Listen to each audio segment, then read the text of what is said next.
let's give it a rip.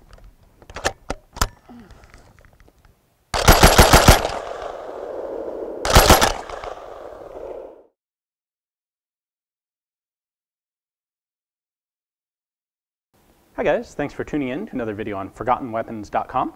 I'm Ian. I am here today at the James Julia Auction House up in Maine, taking a look at some of the guns that they are selling in their upcoming March of 2016 auction. And one of the ones they have here is this, in the US, extremely rare Polish BAR. Now it's kind of interesting, almost everybody did a better job of updating the BAR than the United States military did. FN, so the BAR was a John Browning design, John Moses Browning, the one we're all familiar with. And his licensing agreement with Colt was such that Colt would control sales for guns in the Americas, North and South, and FN would control sales for the guns in Europe and abroad. So countries outside North and South America that wanted to use the BAR went through FN to do so, namely the Poles and the Swedes in particular. And so FN was marketing this gun, so they made a number of upgrades. Colt did the same actually in the United States, but the US military did not. So the US military stuck with this sporter stock type of gun. They added a really heavy bipod way out at the end of the muzzle. They made the sights actually less useful between World Wars I and II.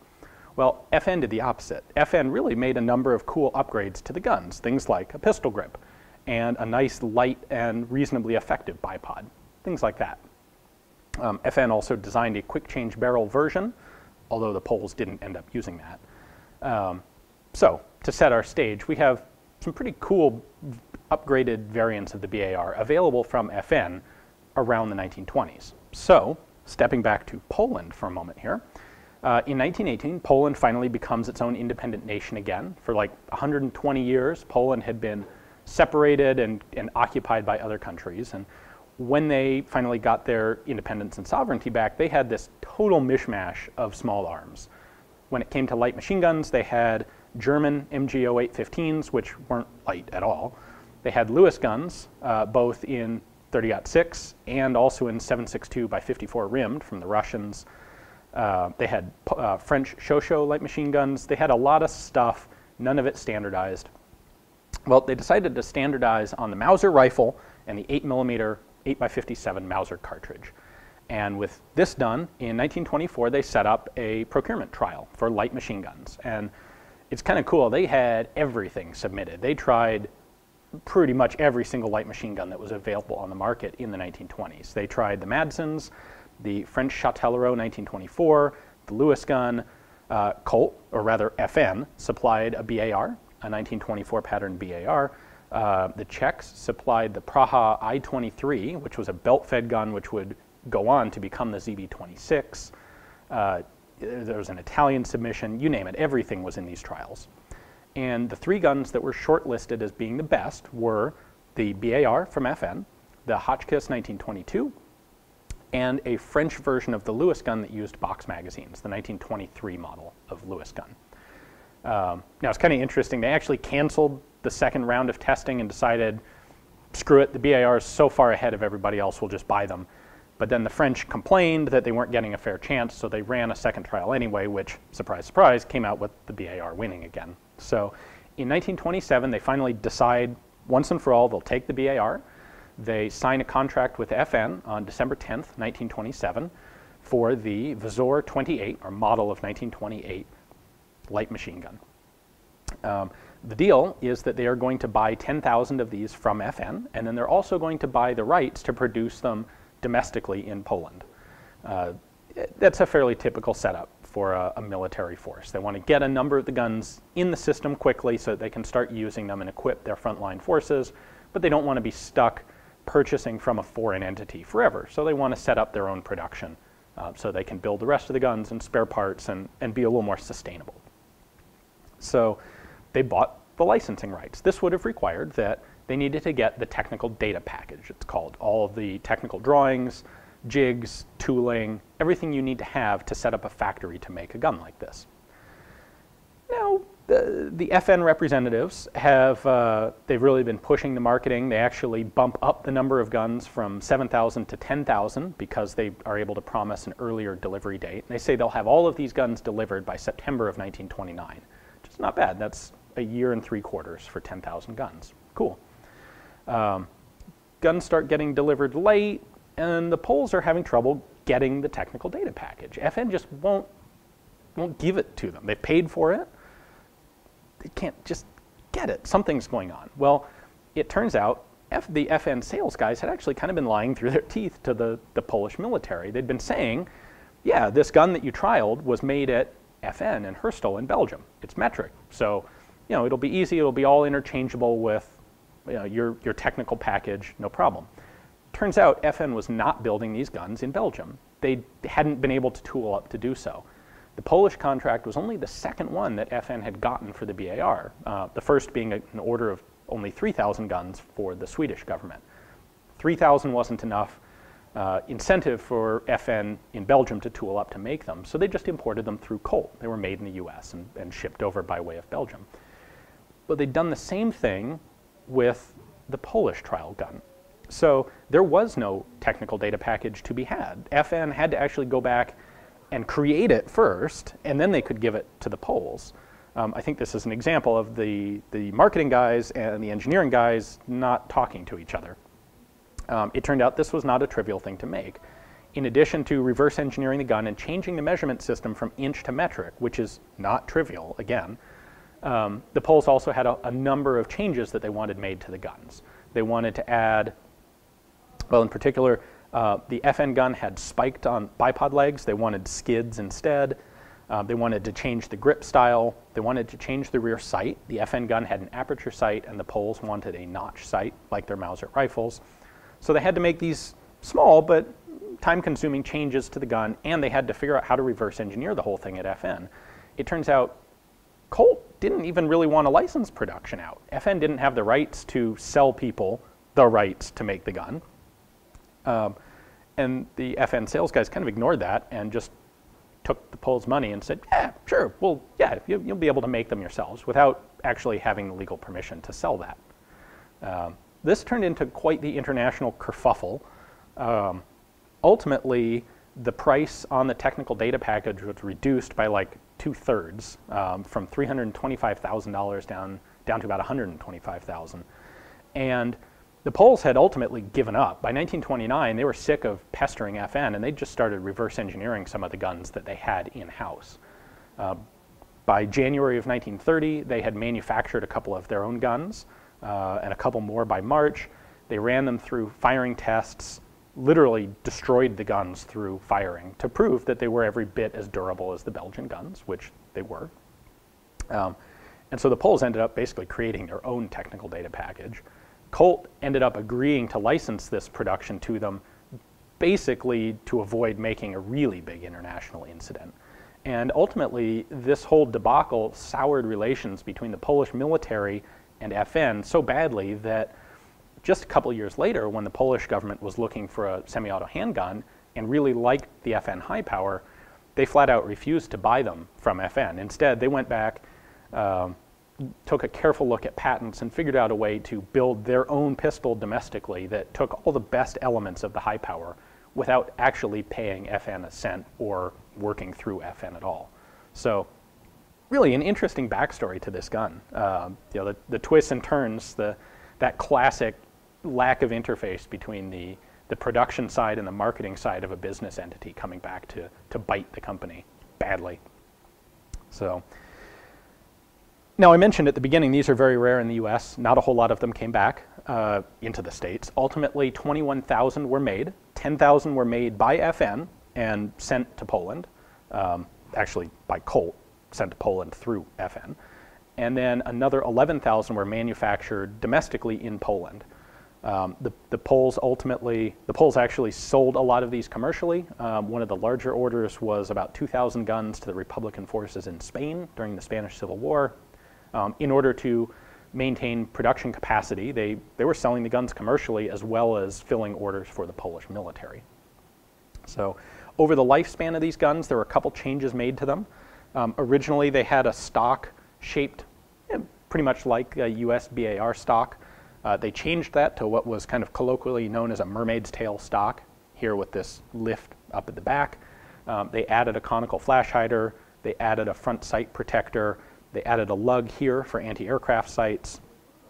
A number of those changes. They have a magazine well cover that we'll show you a little bit in a moment. And they also have this really cool dust cover here on the side of the action. So some of these things were updated over the course of Polish production and service. And the other cool place that these guns have in history, aside from being just a really high quality light machine gun, is it is probably, can't prove it, but most likely one of these guns that fired the very first shots of World War II in Europe.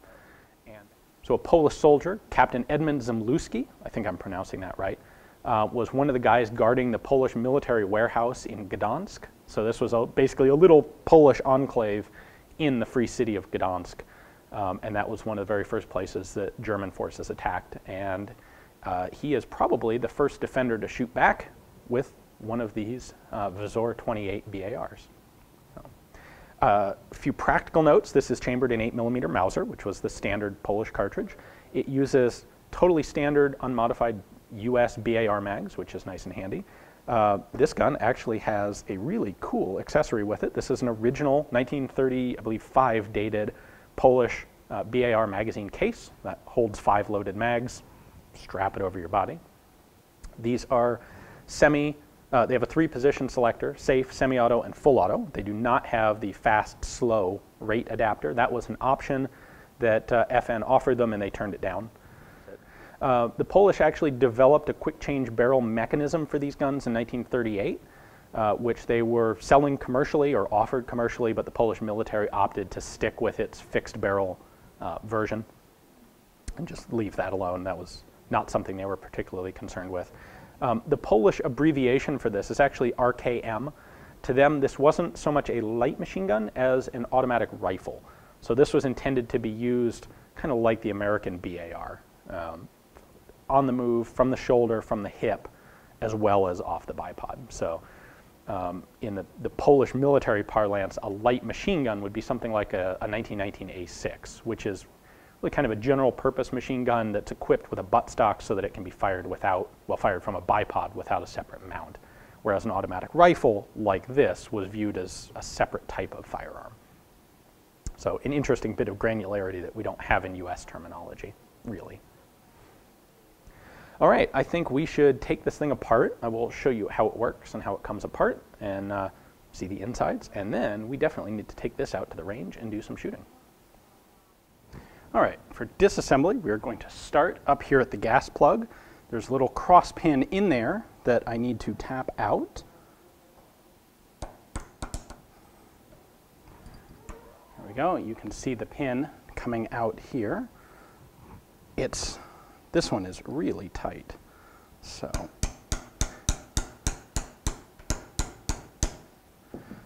normally, this is something that you would do with a cartridge tip. Everything else on this rifle can be disassembled with just a cartridge. This ought to be, but this pin is just really tight on this example, so I went with a punch. Now, normally what you do with this is you line it up with one of these notches on the gas tube. That allows you to tighten the gas plug here to the appropriate point and then lock it in place. There we go. So there's that pin. There is a specific tool for the gun that includes a crescent-shaped spanner with a couple of pins to lock into these holes to allow you to unscrew this with some leverage in case it is frozen in place. This one is nice and loose here, so we'll unthread this. So there's our gas plug. You can see it's got the gas rings at the front. Now the next step is going to be removing the handguard, gas tube, and bipod assembly. That all comes off as a unit. We're going to start with this lever and pin. This lever has a little divot in it so that you can use a cartridge to pry it open. This rotates down and then comes out. You can see it has a little key here that keeps it captive when it's rotated in position. Now at this point of disassembly, we do want to make sure that the magazine cover door is open. because it is connected to the handguard and bipod assembly. So we'll open that up, and then this whole thing is just going to slide off the front of the gun. It's dovetailed in place here, and of course it is wrapped around the gas piston. So if it's nice and smooth and loose, like this gun, this will just slide straight off the front. If it's not loose, you have the bipod block here that you can use a soft hammer or mallet on. So there we have our bipod and handguard assembly. Something to point out on these Polish BARs is this handguard is actually a fairly fragile piece because it's got a lot of big holes in it. There's a long hole going through here for the op rod and this square block. You've got another hole drilled through this part. You just want to be careful with this. This one's got a crack in it already, and it's a little bit fragile. So take off the grip and fire control assembly. This has another pivoting pin, again, with a little hole in it so that I can use the tip of a cartridge to get in there. Pop that lever down, and on this one you can see it's got a key that pivots up underneath the charging handle rail to lock it in position. So pull this one out.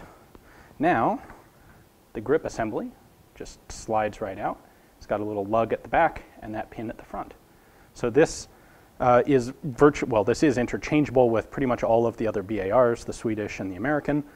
You've got a 3-position fire selector here, safe, semi, and full.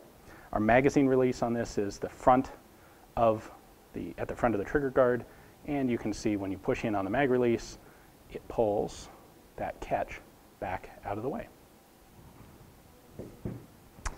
Next up, we will go ahead and take the charging handle off. This is where things get a little bit complicated, but not difficult yet. What I need to do now is punch out this pin. I am holding that in place by holding pressure on the charging handle, and that pin actually comes out through the other side. So you can see there's a hole in the charging handle here, and when I have that pin lined up just properly, I can push the pin out through that hole, again with the tip of a cartridge. So let me get it lined up. Okay, now that pin has come through here.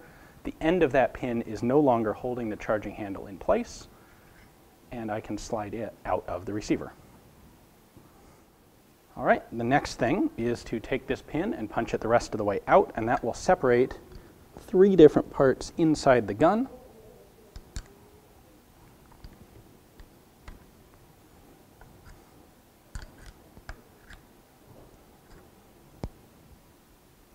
Put a little bit of rearward pressure on there. All right, now our charging handle, or operating rod, is separated from a block, and you can see there is now this rod. This is the rod that connects from the operating rod to the mainspring. On the Polish BR, the mainspring is located here in the buttstock, kind of like an FAL. On the American guns, it was located around the gas piston underneath the front of the gun. So this is now loose. Now we need to take out our bolt. This is slightly complicated in that we have a spring-loaded retaining plate here that has to be pulled back in order to take the bolt out. So what we do is flip to this side. This is our retaining plate right there. And what we're going to do is use a flat screwdriver to pry it up. And then, once that is up, I can peel the bolt out. So we now have our bolt and firing pin. And now I can at last pull the operating rod out. All right, and there we have a complete field stripped wz.28 Polish BAR. Now let's go ahead and put it back together and take it out to the range. All right, I want to put one reassembly note in here because it is unique to the Polish BAR and kind of cool. Because this has a spring in the buttstock, it has this connecting rod that we saw disassembled. This has to go between this little divot in the op rod and a matching divot in the mainspring plug in the stock. And they simplified that process by putting this little channel in the op rod. So once I've got the op rod all the way forward, I can just snap that rod down the channel and it locks into place. And it's got no way to come out of there on its own. So that's the only little interlude for reassembly. Now we will head to the range. All right, guys, we are going to do a little bit of shooting with the wz.28 here, our cool Polish BAR on our cool Polish BAR on our very cool snowy Maine day. So I have myself a cool Polish hat. It's a little too small for me, but I couldn't resist throwing that into the video. So let's give it a rip.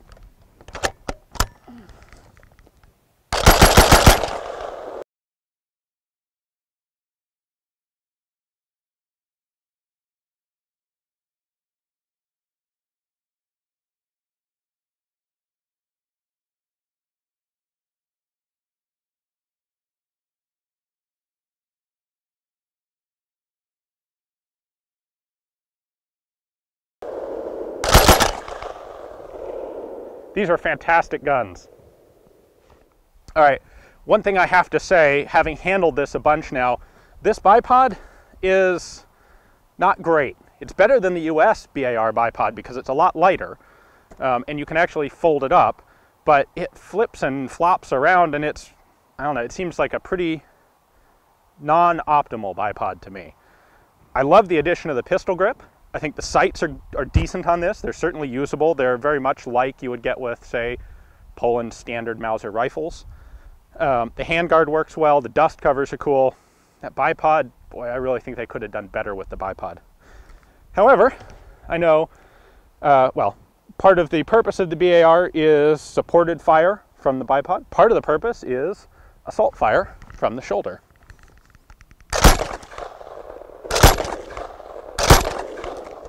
And full auto from the shoulder.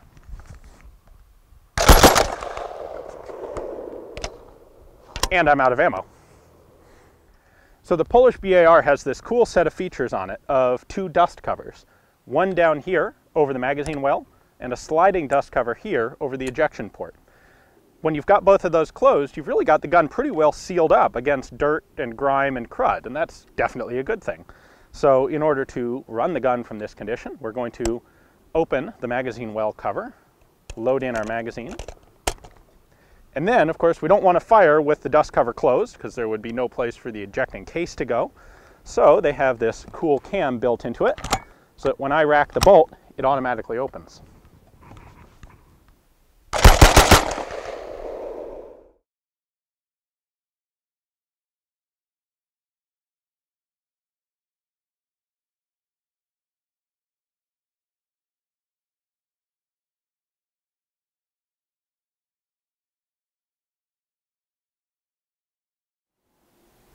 Thank you for watching, guys. I hope you've enjoyed the video. These are very scarce guns to find in the US, and it's really cool to have been able to take one out and actually shoot it, see how it handles, take it apart, show you the insides. They're very high quality guns, as are pretty much everything made pre-war in Poland. This one is fully transferable, and of course it's coming up for sale. Here, this is an auction house after all. So if you would like to add this to your own personal collection, get to shoot it whenever you want, check the description text below. You'll find a link to the Julia catalog page for this gun. You can check out their high-res pictures, their description, everything there. And if you decide something you ought to have, you can come up here and participate live in the auction in March or place a bid through the website. Thanks for watching.